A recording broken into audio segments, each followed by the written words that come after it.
Hello there. I'm making a game and I wanted to document the process of it. Today I'm going to talk about UI and typography. This was pretty easy for me to do.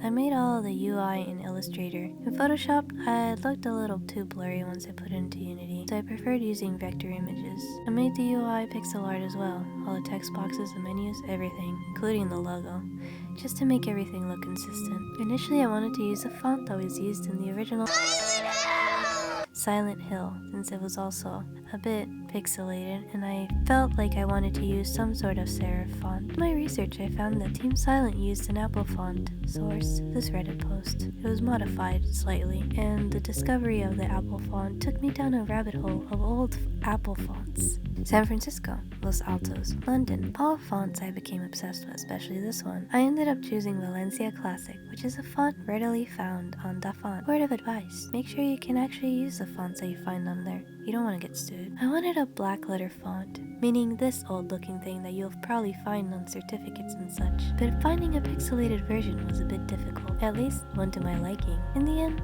I decided on Alchemical, when I literally couldn't find a London font anywhere and just gave up on doing my own black letter font. Mint Soda was a bit of an afterthought, but I still decided to use it because I wanted to include Hangugo in my game. Does it make sense to have Hangugo as well as Russian in my game?